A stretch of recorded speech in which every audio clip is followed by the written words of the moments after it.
So this is actually a Google product called Blockly. It's graphical programming. So for instance, here I can, here's all the blocks that you can use over here, for different stuff. You can create lists and text and math stuff and loops and logic and remembering stuff through variables, all that stuff. So here I created a function called calculate factorial that takes a single variable, val, as a parameter, and here's the logic for it. So I'm going to set num to 1, repeat until val is equal to 1, then set num equal to num times val, set val equal to val minus 1, run over and over again, and then ultimately print num. And then I'm calling it up here, calculate factorial with val, passing it a 4. So when I run this, it gives me 24.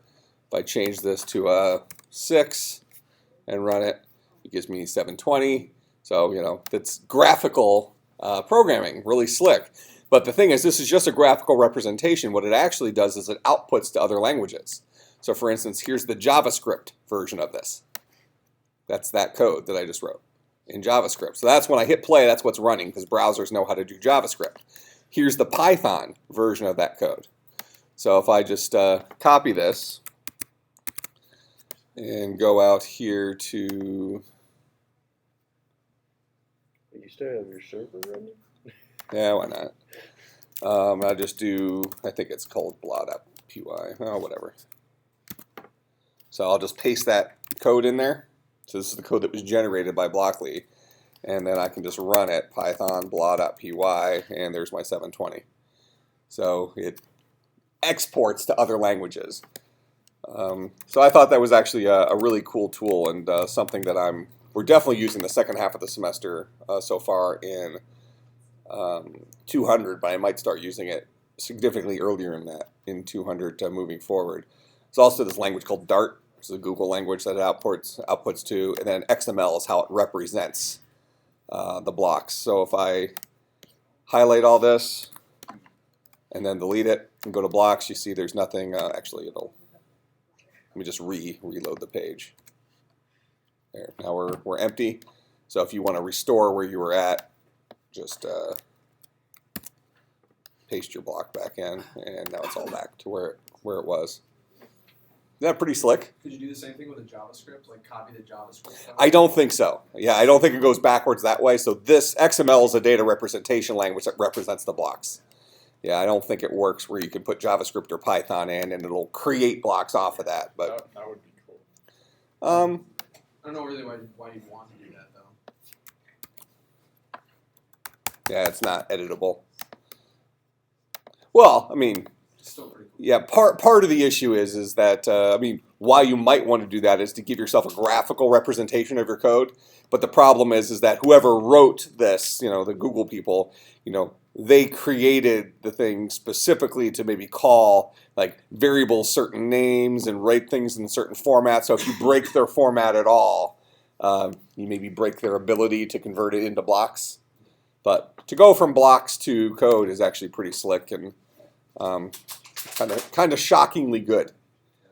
I wonder at what point we can break this. 15. That worked. 150. Oh. Legit. Chrome is just destroying it. Can you do a 1500. Just infinity. I was gonna say that was really fast. But it was fast. It's like, look, it's infinity. You're gonna do a decimal? But let's see what. Actually, I don't need to rerun it and copy it. Just need to edit this and change this to 1500. Let's see what Python does with this. Oh, Boom! it doesn't look like infinity. Oh, that's a real number. The Google was It's wrong. still really fast though. Yeah, Python's actually I teach a online class on data science using Python. And so Python's actually one of these languages that's used for like large number crunching, but specifically without graphics. Let's do 150,000. Do it. Do it. You got this. You got this. How long was it? Still going. Anybody got the Jeopardy theme on their phone? What's up? Anybody got the Jeopardy theme on their phone? Stop. Oh. Boom! Whoa. That's the number. Boom! It's like the Matrix. Yeah, right that there. looks Matrixy. And there you have it. That is 150,000 factorial. Always wondering. You mean you can't recite that? It's just pi to the 18th degree. Oh God, it's gonna make me sick looking at it. Oh, do we? Start to see faces. Ah, here it is. That's our number. 3. Yeah, look at that. That's just awesome. So should we do that number to the victim? I'm going to copy this. We're going to take the factorial of this. I'll leave this to you. See you guys after break. It won't be done by then. Are you sure? I wonder how long it would actually take. Possibly years. All right. Well, in any case, so Blockly's kind of a cool thing I've been using. I have it running up on my server, so if you wanted to mess with it, it's awesomefat.com/Blockly. And then from there you can click on stuff. But the ones we're using here is /demos/code. That will take you to this page where you can start messing with it. Shockingly capable is what it can do.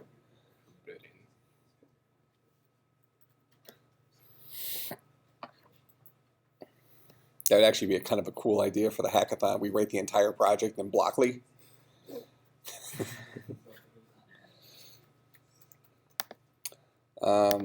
Do we ever figure out who the random guy is? Oh, so interesting story for those of you who aren't aware of it. So, well, most of you are aware that we're going to Raleigh at the end of this month, and we're taking about 20 computer science students. Actually, it turned out to be about 16 computer science students. One person's meeting us there, so 17 total people. And we were doing a Kickstarter to try to raise about $1,500 to like pay for gas and stuff like that. Well, our Kickstarter was only about halfway funded with like 8 hours left to go or something like that. And we had done the Chicago one last year. This year we're doing Raleigh, Chicago, and New York City. We had just done the Chicago one last year and had a big showing. And the guy from PayPal, their PR manager, messaged me the other day. He emailed me and said, "Hey, Mike, I see you're bringing a bunch of people to Raleigh. You know, we saw your Kickstarter, really excited about that. You know, really happy to see you again. We're going to interview you guys. Make sure you're wearing your Concordia get up and that kind of stuff. Just, you know, make sure they have their tickets because we're running out, but let me know if there's anything I can do to help."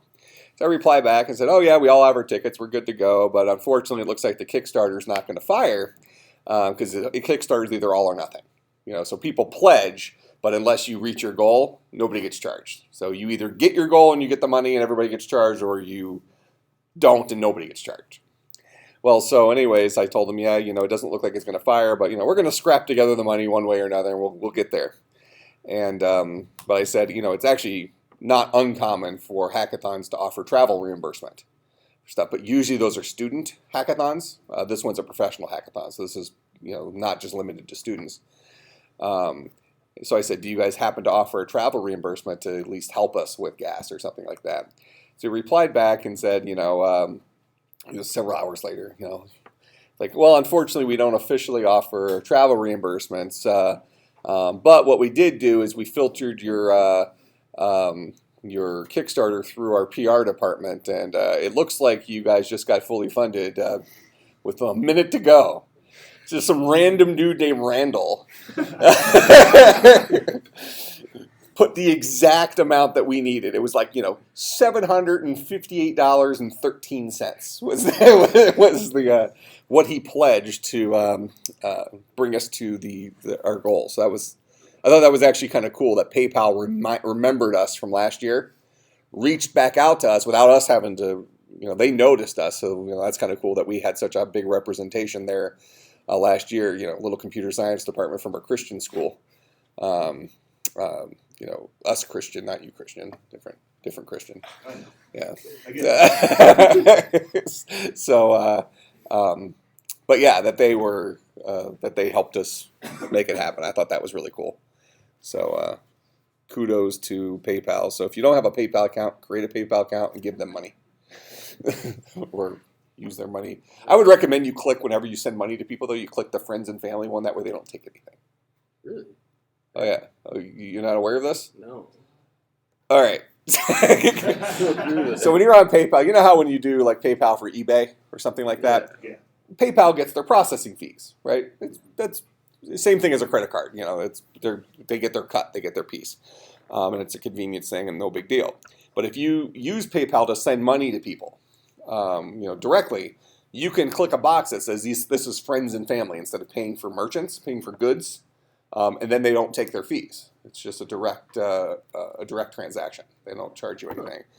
So if you're sending your friend $50, even if let's say you're buying an Xbox off your friend and you send him $50, he'll get the whole $50 as long as you just say he's a friend or family. So just FYI, PayPal's actually a pretty good tool for that type of stuff. What if you're paying, Randall in South Carolina for a boat or something? Well, make friends with Randall. Send Randall $700 and just say, hey, good knowing you. Here's some free money. Meet up with Randall and says, hey, thanks for the money. By the way, do you want to borrow my boat permanently? Now it's ethical. You didn't give him $700 for a boat. You gave him $700 because you liked him. He gave you a boat because he liked you. All right. So let's talk tree rotation. All right. So we already have the code in place for dealing with whether or not we are out of balance. Correct? Now we need to get into balance. So what I recommend is we're going to write two methods. One for rotating left, one for rotating right. Okay, and these are going to happen about a specific node. Notice here that we have this, so in this case, this guy's going to be the pivot node. So this is a rotate right. This is the pivot.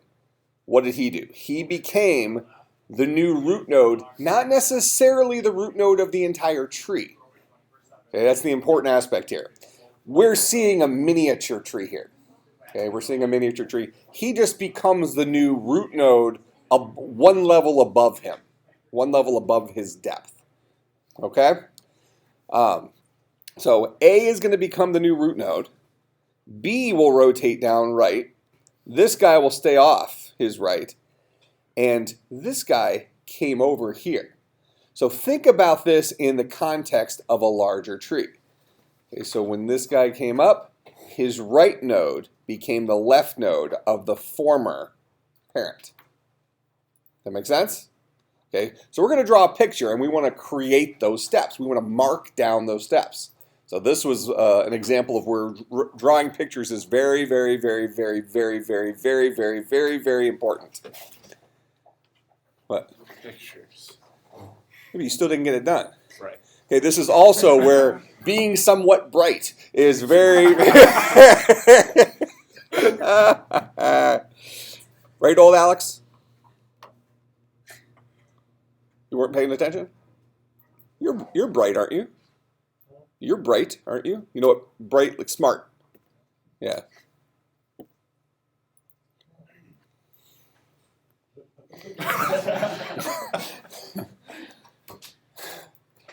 For the audio, I just pointed to a whole bunch of people and made faces depending on how bright I thought they were.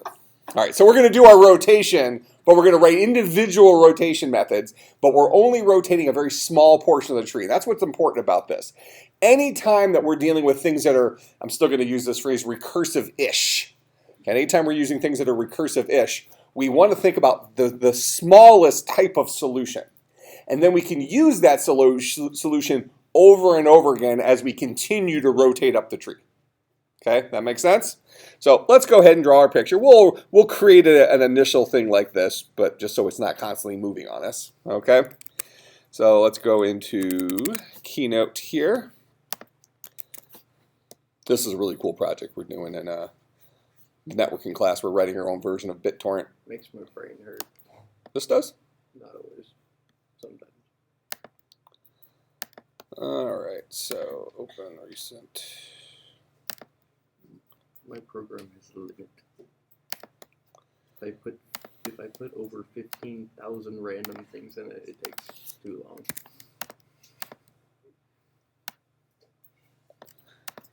All right, but we're just going to name ours A, B, C, D for our thing. So we have our tree is going to have B at the top, A to the left, we'll say, and we'll just do the right rotation initially. Okay, and then B will have something to the right, and A will have two children.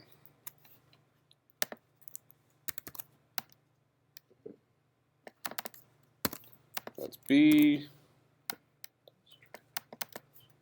That's C. That's D.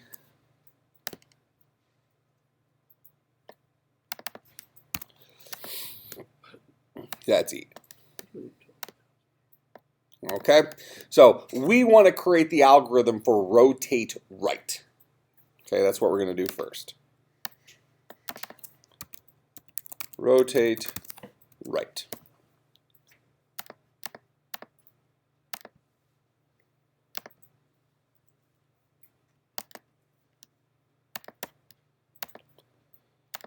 Okay, so first we have to select our pivot point. Now, first of all, let's think about, and this is the part of the program we've already written.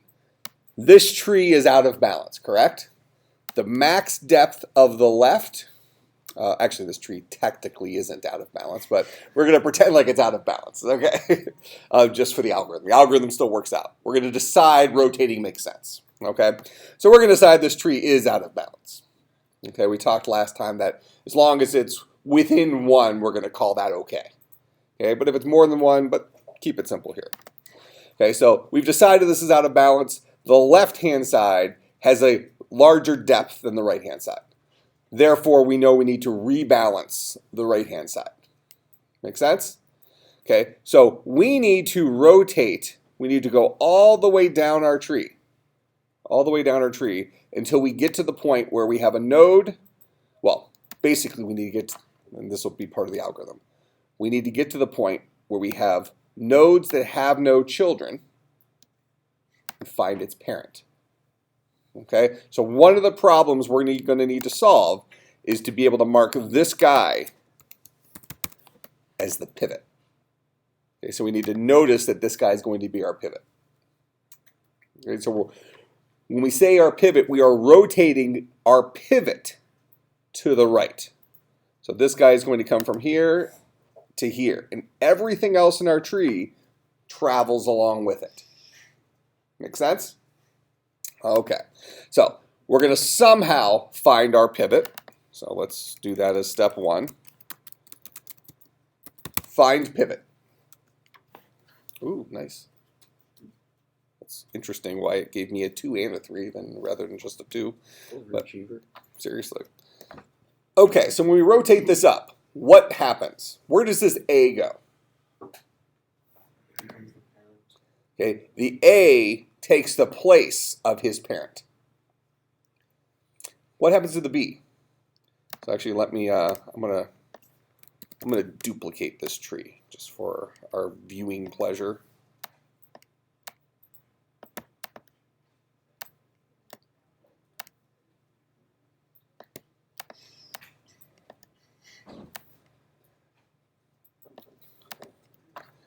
Okay, so when we rotate to the right, everything is going to drag to the right. Okay, so we're going to see A become the new parent.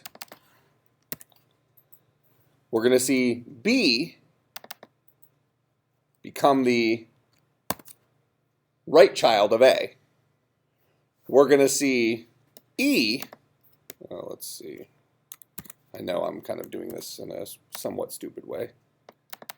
E stays there. We all did too. Well, I mean graphically, drawing the pictures. D moves over there. A comes to the top. Oh, I'm still doing this wrong. Back up. The real question. Okay. Can you still do this? Can I even draw the picture, right? Okay. We rotate the A. A comes to the top. B drops down. What happens to the E? Drops down becomes the right child. Here is our E. Okay. and then that 1 drops here. That's a right rotation. Okay. Now, remember, we're not necessarily trying to bring a tree into balance. We're just performing a right rotation. Don't try to solve a bigger problem. We bring trees into balance by performing right rotations and left rotations. Make sense? That's all we're doing. We're solving the simple problem of rotating right or rotating left. So when we rotate, all of this stuff turns. So the A goes up here, the B drops off of that, the E drops off of that, the C rotates up. Now the D has no place to go. So the D actually joins with this guy over here.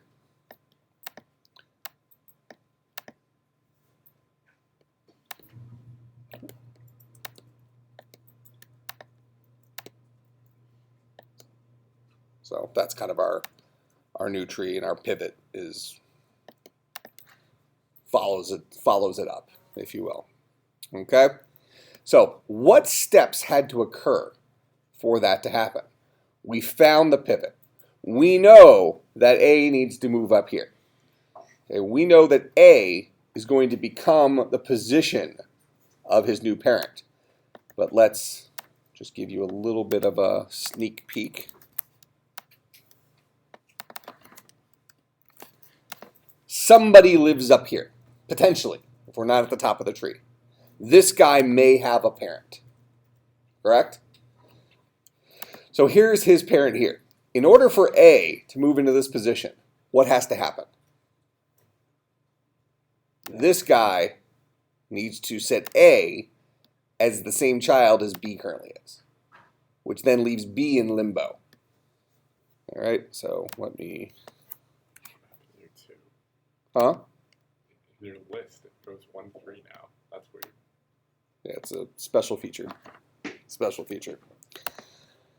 So now one thing I can do is, and we're going to see this is kind of similar to when we were adding at index, or even removing at index, but adding at index in our linked lists, where we had to make sure we didn't lose track of nodes, or in this case, lose track of trees. Okay? So right off the bat, if we try to rotate that B down, nobody's remembering him. That makes sense? Nobody remembers this guy. So before we do that, what do we need to do? Well, we need A to set his right node to B. But wait a minute. A already has a right node. Where does A's right node go? To B's left node. Now, tell me about, in a binary tree, okay, in this order, D is what compared to B? Always going to be less than, correct? So would it be fair to say that we can take D and add it to B? We don't have to check to see if B has a node down here. We'll just say add D to B. In our case here, it would fall directly into place. So we're going to take, let me just spread this out a little bit.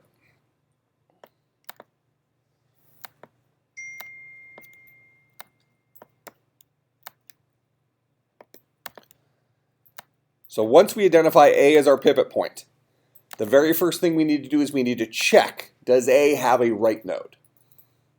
Okay? If A has a right node, we need to take that right node and add it to, oh, actually, I just broke my organization. Move these guys back. Yeah, it's this. Okay, once we've identified A as the pivot, we need to check, does A have a right node?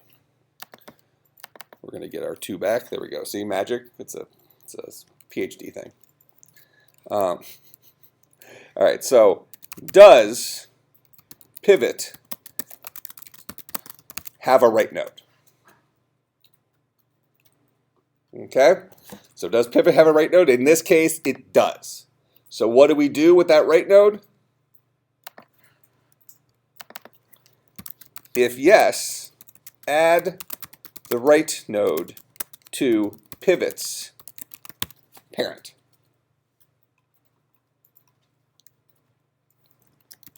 then set right node to null.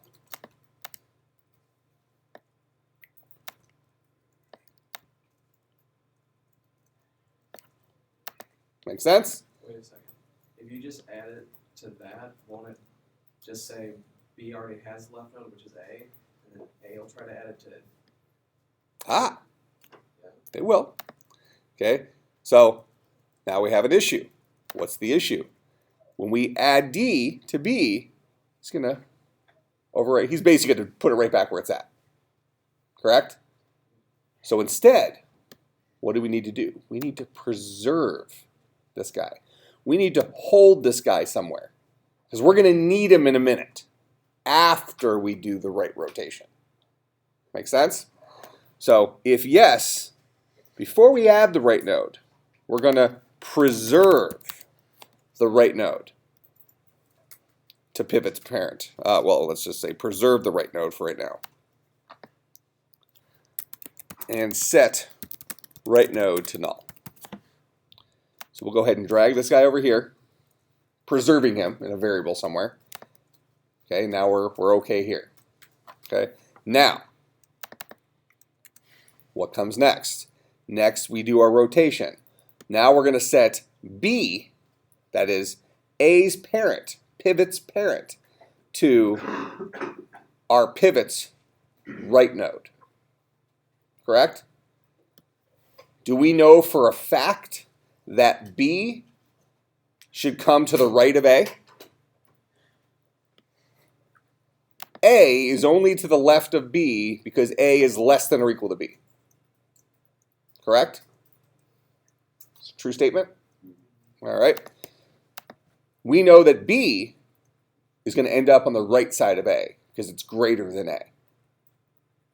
Make sense? Is what I just said a true statement? Let's say both of these guys are 5. Is 5 less than or equal to 5? It is. So we have our 5 here. If I try to add this 5 here, where will it go? To the left. So we actually need to force it to the right. Can't just add it. To set it to the right. We know we're okay to do that because we've preserved our old right. It's not wrong to have 5 to the right. Is it? Or is it?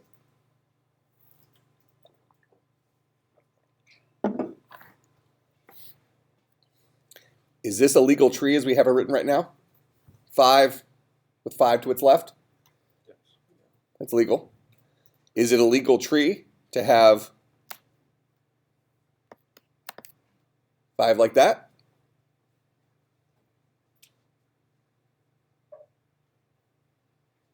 Not by the way we defined it. Not by the way we define trees. Yeah. But if we changed our definition of trees to say less than here and greater than or equal to here, but are we going to run into problems when we do our other rotation? Yeah. Make sense? Okay, so we're going to leave it like this for now. Okay, let's think about how the rotations will actually work. So let's just follow the code. So what are we going to do? We're going to make B A's new right node. Okay, which means we're going to take B and we're going to set him to be A's right node. But before we do that, we need to preserve A. Because if we take this and we make it this guy, we've lost track of A. Nothing's pointing to A any longer. Who needs to point to A? This guy up here. That's B's parent. So each tree needs to know who their parent is. That's beneficial for us, for a tree to know about their parent. Last time we added the ability for trees to know about their depth. Now we want trees to know about their parent. Okay? So we're going to set B's parent, and as long as he's not equal to null, B's parent will become what? We need to add A to B's parent. That make sense? So we know about B's parent, so if B, or if pivot's parent has a parent, then do what? If we just add A to B's parent, in this case, we're stuck in the same situation as you pointed out before.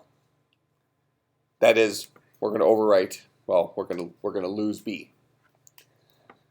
So then what we're going to do is we need to preserve our parent.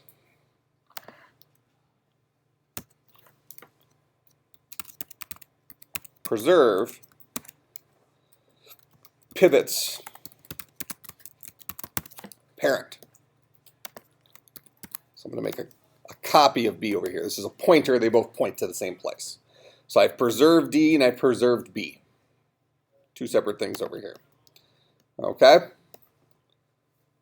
Now what am I going to do? And what I want us to start thinking about is what picture we're going to ultimately end up with, and how this preservation thing might work a little differently than we're currently making it out to be. Are we really building a tree over here? Okay, what I mean by that is we're really building a tree over here. Okay, so I'll draw it in the picture. All right, so we've preserved B.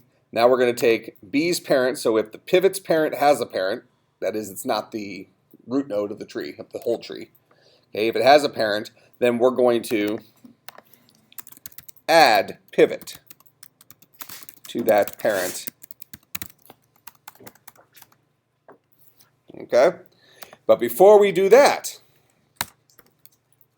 before we can preserve pivot's parent, what do we need to do?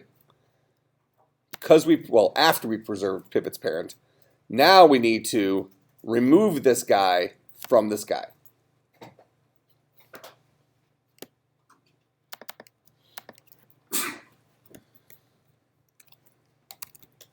Remove pivot's parent from his parent.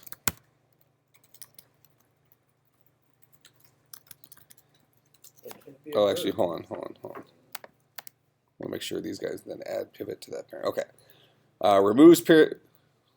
Let me write it this way. If pivot's parent has a parent, then remove pivot's parent from his parent. That's after we preserve pivot's parent. Too many uses of the word parent. I'm losing track of what's what. Pivot's parent and pivot's parent's parent. It's only 2 levels. You could say pivot's grandparent if you'd like. If that makes you feel better. Now remember what we said last time. We said one of the reasons that we choose to only rotate when there's one level of difference, when there's greater than one level of difference, is because rotation is expensive. We're still coding just a right rotation. Okay? In the end, we're going to see the actual code isn't bad. We just need to make sure we follow the steps in the right order. We're only talking about, I guess 6 or 7 lines of code that we have to do this, then this, then this, then this, then this, to make sure we don't lose track of anything. Okay, but the specifics of those lines of code is important. But one rotation isn't all that's needed.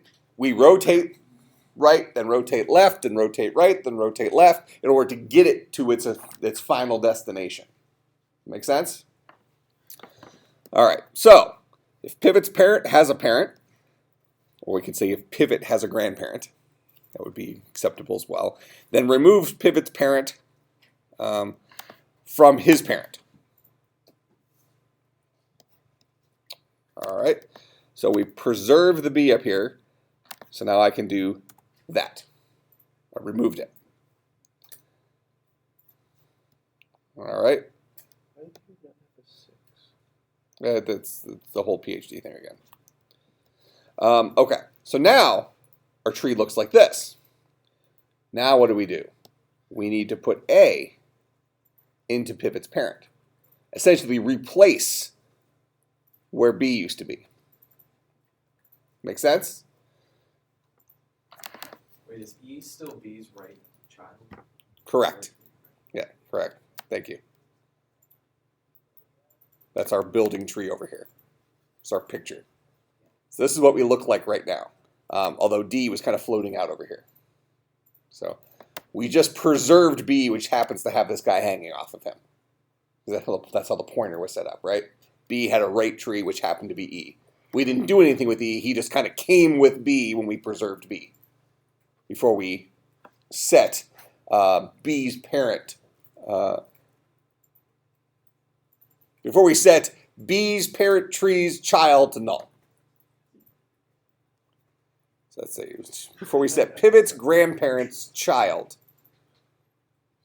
we're wiping out our parent while preserving our parent. It's cloning. This is high-speed cloning. All right. I did tell you the homework was hard, didn't I? You got it working, didn't you? I got this.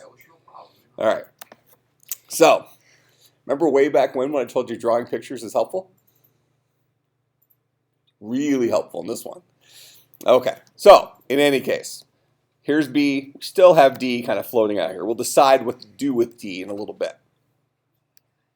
Okay. Now, again, remember, D is definitely going to come to the left of B because of its old nature, right? Because of its value.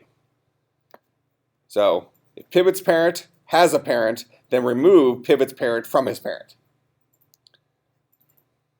And that's after we preserve pivot's parent. So we preserved it, then we removed it. Whatever removing means. We'll have to figure out how we actually remove that node from this guy. Okay? But right now this guy has no node. But we're still okay.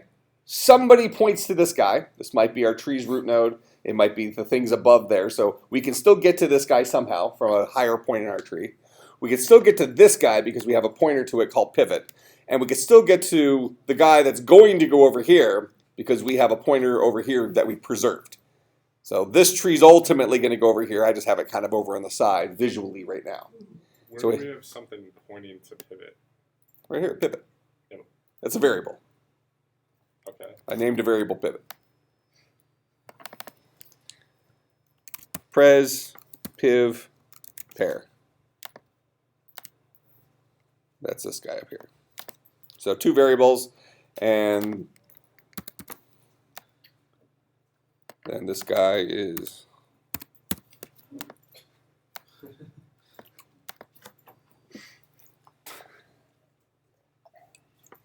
okay. So point is that we haven't lost track of any of our trees yet. We still have pointers pointing to everything. This is where it starts connecting back to the idea of our adding to a doubly linked list, adding at index, where we need to make sure before we disconnect something, we have something that points to it so we can kind of put it back in. All right. So we have a pointer here, we have a pointer here, we have a pointer here, and there will be a pointer here up above. Somebody points to this guy. So we have a global tree, a bigger tree. And so we're only looking at one little corner of our tree here. So think of this as maybe there's 5,000 elements in this tree, just so you know there's a whole bunch of stuff up here. Okay, so 5,000 elements of the tree. We're only looking at the very bottom left of that tree right now. So something points to this guy above. Okay, so we've maintained that, maintain this, and we have this.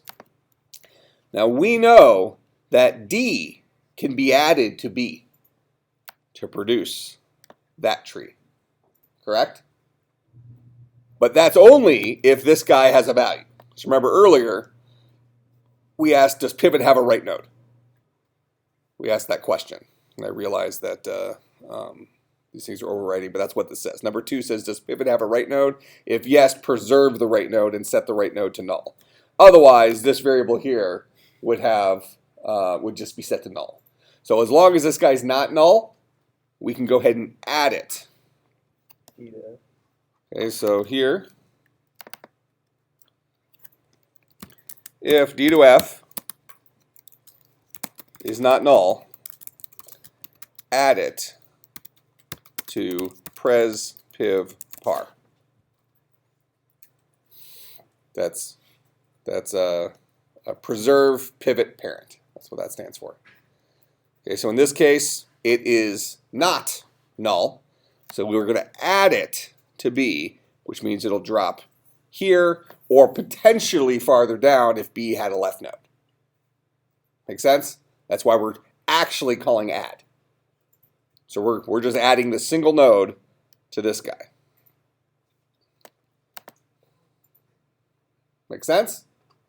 Now notice, this guy might also have stuff hanging off him. Okay. In this case, he probably wouldn't, since if we're visualizing this as our very first rotation, bottom left of the tree, let's say. But if we're rotating up above, we're halfway through our tree, in the middle of our rotations up, this guy could have children that are hanging off of it. Correct?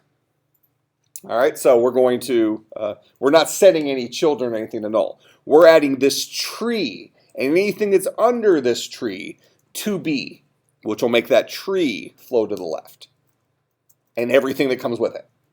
Okay, that's one of the benefits of viewing each of these guys as a tree. Make sense? All right, so now we've added D to F to preserve piv par. So now we have this guy up here, and really this variable no longer is needed. Okay, we'll keep it up there for the hackathon, can we for humor reasons. can we do an application to find the optimal tip-to-tip efficiency? Mobile app. You can use it on a smartwatch. Actually, I have a very good idea for an app. We'll talk about it tonight. But it's not that. You're not even on my team, are you? No. Oh, You didn't put me on your team. man. Who's got the strongest team at the hackathon? You probably. Who's on my team in here? You're on my team. There. Can we trade I out? was like, when I saw that too, I was like, yes. Can we trade? You want to know the real logic behind that? I already know the logic. You don't have to tell it. You want to fish together, but you don't want to hack together. I used to program. Well, we want to make the hackathon teams as balanced as possible. So it probably makes the most sense to take the strongest programmer and put the weakest people with them. Which is why I'm on your team. That's right. That's exactly why you're on my team.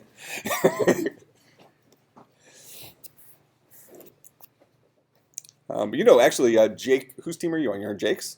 Oh, you're on Amish's. That's Jordan. Yeah, that's a good team, and Jake's team. I think team 2 and 3 are probably the strongest. Yeah. Team 1 and 4 are probably the weakest. I was thinking actually. Huh? Thanks. Well, you're with Joey, right? Yeah. That's a pretty similar. Actually, but you're not. The person on the far right's the crap. The person next to that's the next weakest. Then it's the next weakest. Then it's the strongest. Oh, Makes sense. So you're not the bottom. You're like decent. I feel honored. Okay. Yeah. Joey's a professional developer. He's a graduate is from he? here. Yeah, he's not a student. Okay. Yeah. Joey's really strong. Joey would be our number 2 guy on the team. Joey would be my second if he was on my team. But he'll be able to stay up 24 hours. I'm like 6 hours. He's the guy I'm going to be learning from. Oh, yeah. Joey's strong. I got a He's meeting really good. with my doctor a couple days before that. I'll plenty of Vicodin and drugs to get through it. Yeah, but fair is just terrible. I'm gonna tell him you said that. He knows. It's recorded too. No, I like fair a lot. But it'll be a good learning Is he experience for him. taking his car then, or? Yeah. Okay, darn. I was like trying to think of smokers to ride my car. Okay. So in any case, we have all our variables here. We just added D to this guy. So notice we're building kind of a secondary tree over here. And the root of that tree, the thing that points to the root of that tree, is this pres piv par variable.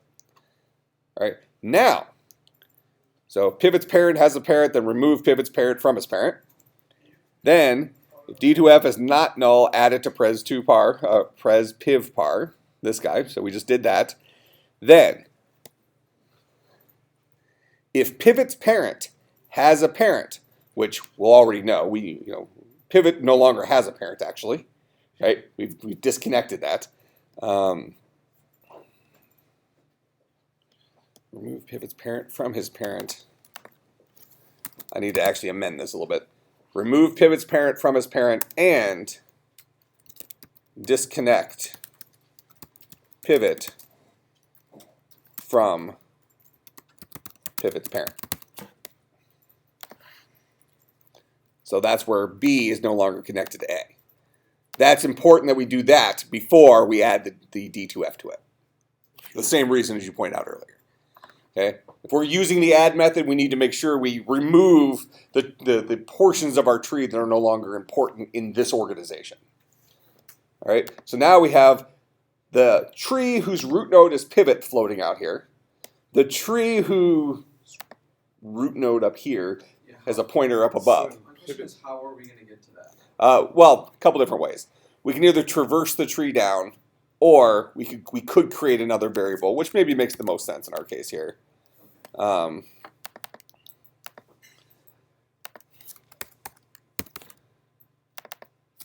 maybe we call this pivGP, piv grandparent. So pivot's parent is just floating off by itself right now because we disconnected pivot from pivot's parent and pivot's Grandparent. yeah. So pivot's parent is just Pivot's parent is pointed to by piv pres piv par, preserve piv par. okay. Okay. Was that phrasing? No, It's just it funny. hurts. Oh. Too All right. many, too many P's. Piv's grandparent is pointed up here. So actually, we can actually, to make you happy, we can update a couple of these things. So if pivot's parent has a parent, that is, if It's like tongue twisters. How much wood if piv GP is not null, then remove pivot's parent from piv GP and disconnect pivot from pivot's parent. Okay? So now we have it sitting like this. Then we take D2F, add it to pres piv par. That's a step 6. Then if piv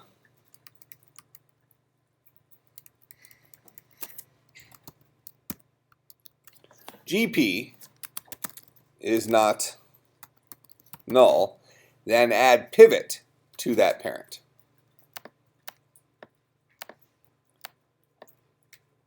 That's going to take us here and let this guy flow to here. Make sense? Now, we know that pivot does not have a right child because we disconnected it earlier with this D2F thing. Make sense? So we know there is not a right child to pivot. Because we set it to null. Because we set it to null. Let's see. Right here. Step 3. Yeah. Preserve the right node in D2F and set right node to null. So that's why this guy's right node is currently null. Make sense? Finally, step 8. Add pres piv par as pivot's right node.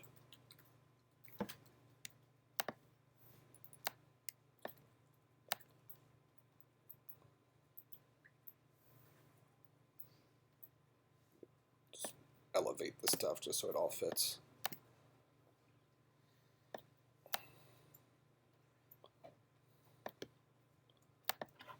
All right. Is that a right rotation? Yes. Easy? Only 8 simple steps. Definitely doable in under 5 minutes. I'll wait till you see the code. Okay. So let's go and write this. So we're going to need how many variables? We're going to need a piv GP. I'm actually, we probably should call this guy piv P to stay consistent. Piv's parent. Okay. And then we probably should call this guy piv right node, or piv right tree rather. Piv RT.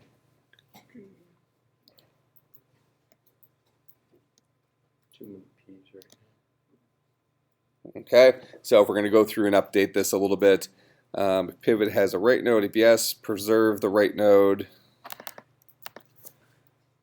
in piv RT and set right node to null. Preserve pivot's parent in piv P. If piv GP is not equal to null, disconnect pivot from pivot's parent. So that's piv P. If piv RT is not null, add it to piv P.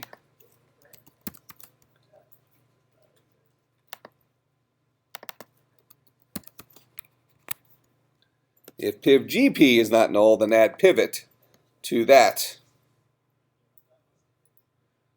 I guess I could just say parent. I could just add it to that. And then add piv P as pivot's right node. Okay, so need to set up some variables initially, and then we can write in those lines of code. Let's go back to Eclipse.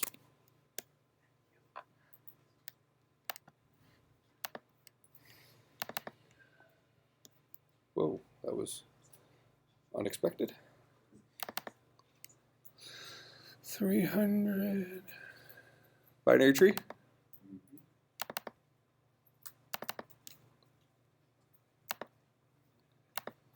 Okay, so we'll go ahead and we're going to write private void rotate right. All right, and for right now, what we're going to do is we're going to have rotate right take in the tree that is the pivot. Okay?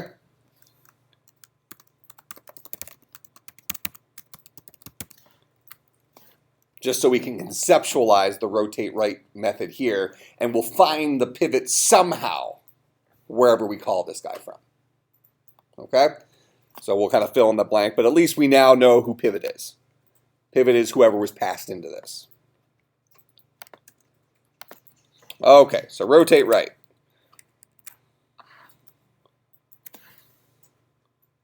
Found pivot, it was the parameter that was passed in. Does pivot have a right node? If yes, preserve the right node in piv RT. So we're going to have a binary tree, piv RT is equal to null.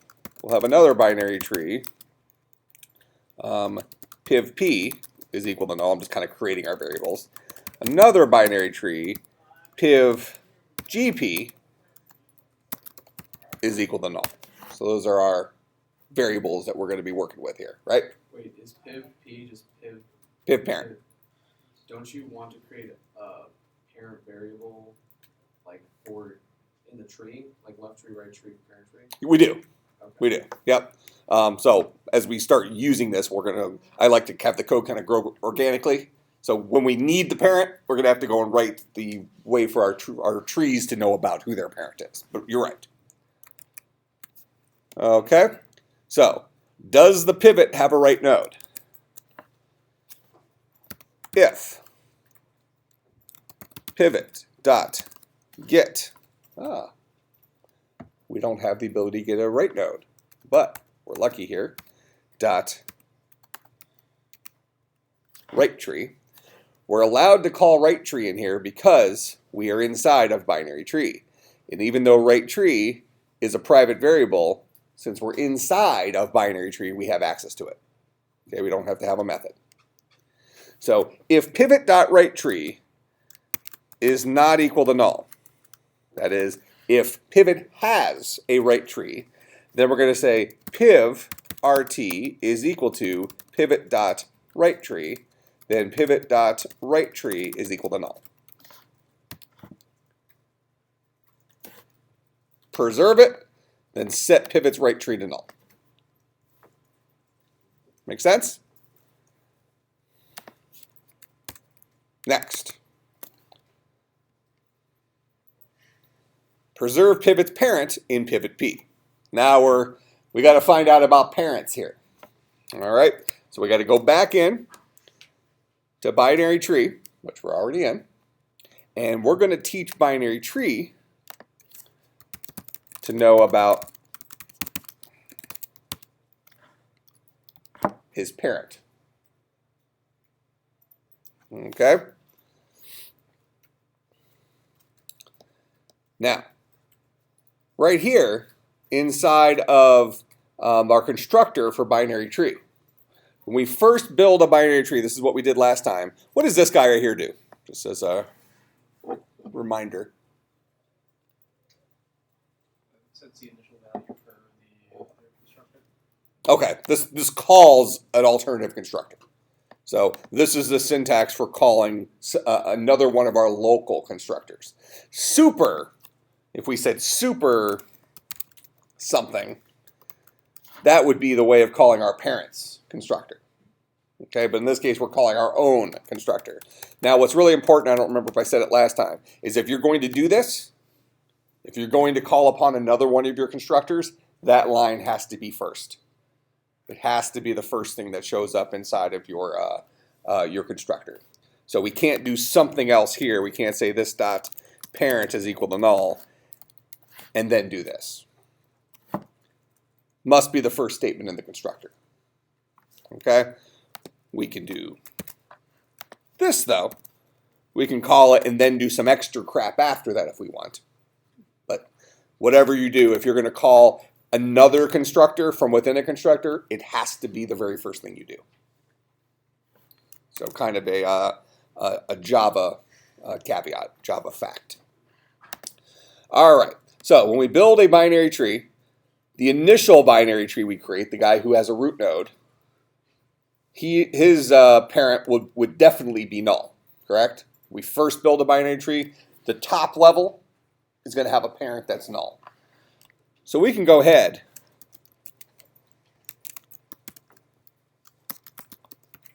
and set that. Every single empty tree we build, the top level root node will have a parent that is null. Every other tree, I know I keep switching back between node and binary tree, just convert for me please. Every other tree will definitely have a parent. The only tree that does not have a parent will be the root node. Make sense? Not all trees have children, but every tree except the top level root node will have a parent. All right, so I can do that here. Or when I call depth, if depth is 0, I can set the parent to null. Otherwise, I need to figure out where this parent goes.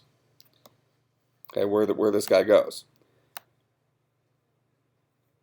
What does our other constructor do? It sets is empty to true. It sets left tree to null, right tree to null, depth to whatever the depth is. This is creating a new root node for a tree. That could be the top level tree, it could be one of our subtrees. Either one. Okay? So understand that all this guy is doing is setting up the initial variables. So I can call this dot parent equals null here, or I can write it in here. We can say that every single tree at its birth, does not have a parent. It's just a hanging tree here. And only when we go and add it to another tree does it get a parent. That makes sense? So every tree will start off having no parent. So it's our add method that will actually have a parent. All right, so let's go down to add. Actually, didn't somebody teach me how to do this last time? Is it over here? Yeah, right click, hold thing, collapse all. All right, so we'll go down to add. So add's going to take in a value, and we're going to try to add a tree. If the tree is empty, we'll set the payload. blah, blah, blah. We'll set isEmpty to false, and we'll set this guy dot parent equal to, I'm sorry, no, I'm sorry, this is the wrong place to put the code. This is only if we're dealing with the empty tree. If we're dealing with the empty tree, then we're going to set this guy's payload equal to value and then say isEmpty is now false. Otherwise, if it should go to our left, we're going to add it to the left. If it should go to our right, we're going to add it to our right. If we're setting our own payload to something and then changing our, again, remember, this is the add method for a tree, not necessarily the top level root node. It could be a subtree somewhere in our tree. So if this subtree way down here started off as being empty, and now we said, oh, we're placing a value in U by setting that guy's payload to value and then changing its thing to empty. Empty is false. Who does this guy's parent then become?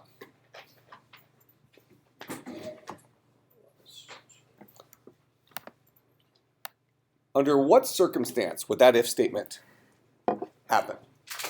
You call the this.leftTree.add or the this.rightTree.add on a binary tree that's been created but doesn't have the payload yet. Okay.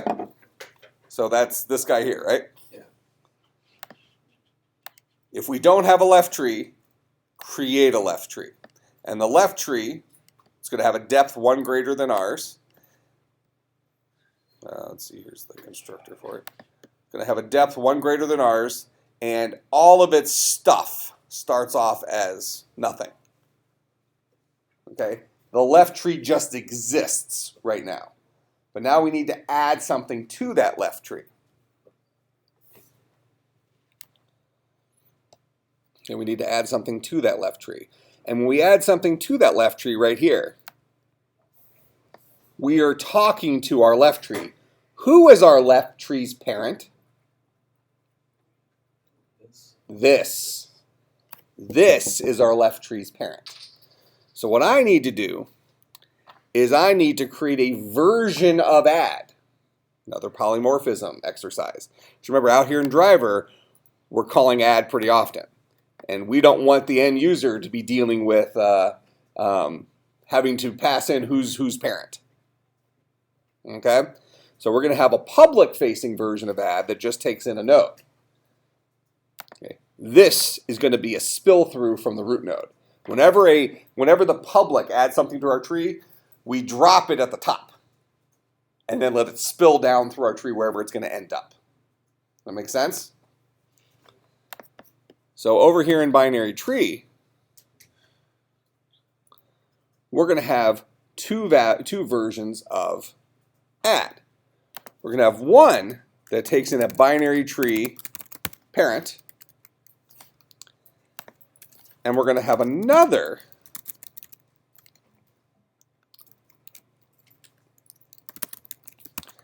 that just takes in a value. Now the one that takes in our parent, we're going to make private. We don't want that guy to be exposed to people using our binary tree class. It's for internal use only. Okay? So the only time the add will get called is when we first pass something to our binary tree. That's our top level binary tree. And what will this guy do? He's just going to call this dot add the value and themselves. I will be the parent of whoever I'm adding this value to. Make sense? So only the public gets access to this. They just pass in the value. We do the magic for choosing who the parent would be. So we are always talking to the top level root node, top level root tree for this guy. Here's the add method that actually does the adding. We have access to the value. We have access to the tree, or to the parent. So down here, when we add a value to our left tree, right after we create our left tree, we're going to say this dot left tree dot parent is equal to parent. That is, the parent variable belonging to our left tree will be equal to the parent that was passed in here. That happens when we build our left tree. Make sense? I know a lot of you, this is where you were struggling in your homework, is getting a tree to know about its parent, right? So we see how little code it takes to do it, but we have to be able to conceptualize, know where we are in the binary tree, okay? Somebody's going to call this add method, and whoever calls this add method is going to be passing in themselves as the parent, okay? So down here, when we call leftTree.add, we're going to pass in this. That makes sense? When left tree is first born, his parent is definitely this guy. Okay? The guy who gave birth to him. Why did we choose parent here?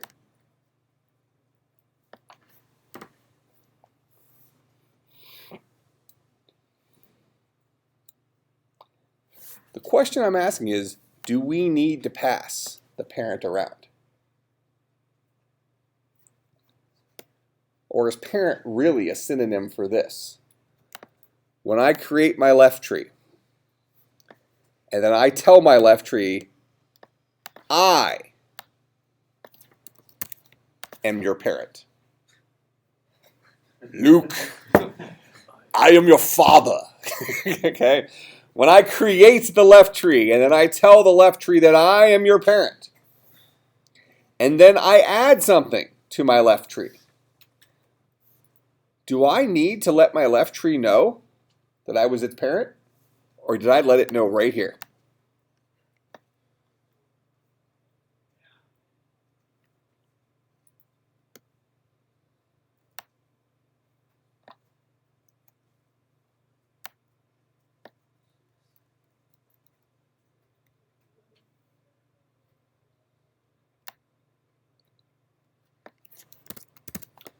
We don't even need to modify our add method. Our add method is owned by somebody. The somebody that owns it will be the parent of its left and right tree. That make sense? So right here, when I create a left tree, I will let that left tree know that I'm his parent. And now I can just add stuff to that left tree, because the left tree already knows who his parent is. He knows who his daddy is. Don't get a laugh out of that, but I get a laugh out of the sideways Star Wars reference. Yeah, I get it. I'm laughing internally. Okay. Similarly, if we don't have a right tree, when we create that right tree, this dot right tree dot parent will be equal to me, and then I'll add something there. In the case up here, and you mentioned, Alex mentioned that whenever, I said, when does this get called? He said it gets called as soon as this method gets called right after the tree was born. Correct? Has that tree's parent already been set? It already knows about its parent. So we don't need to worry about parent in here. By the time we're actually adding the payload and setting is empty to false, this tree already knows who his parent is. Yep. So when you're calling this, it's just setting equal. So it's setting left tree parent to equal to like recursively to add that. Well, okay. So this is how an object refers to itself within itself. Okay, so I'm a tree. We're going to say I'm a tree. And Largen's going to be my left tree. Okay, so I have a new value. I have a new value I'm going to create. So first I'm going to give birth to Largen, okay, in a very public display of grossness. All right? And then I'm going to inform him, I am your parent. Okay? That's what this line does. So here's the giving birth. Here's the letting him know that I'm his parent. This is how I refer to myself.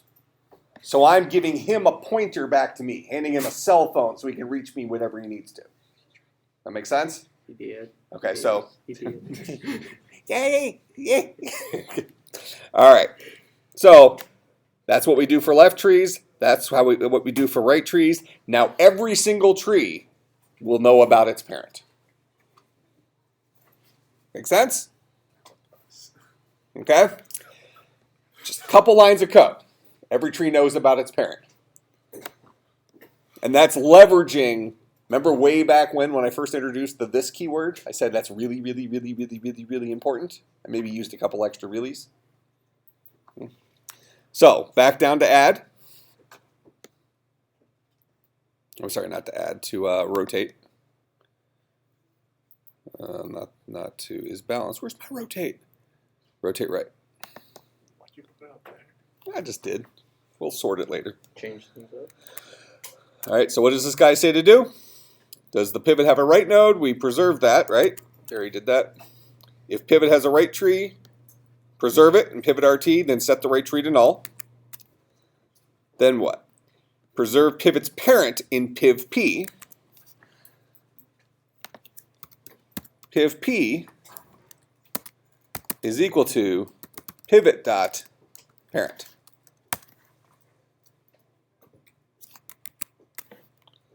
Then, if piv gp is not null, that means piv p dot parent is not null. Then remove. Actually, we can do it real quick here. We'll say piv gp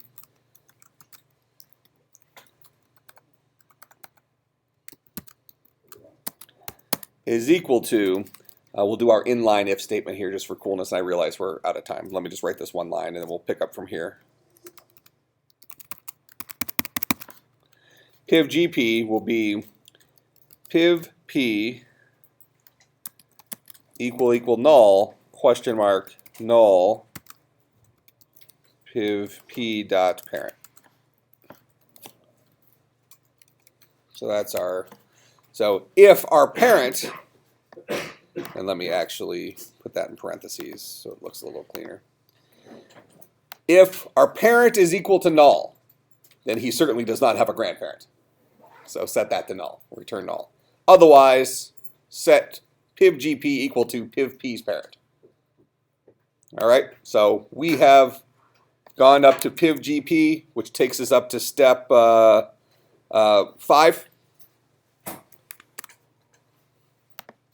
Here, finished step 5. Make sense? All right, so we'll come back and we'll finish this up on Tuesday. And have a safe break. If you're traveling, don't do anything I wouldn't do. And I'll see you when I see you. So that leaves us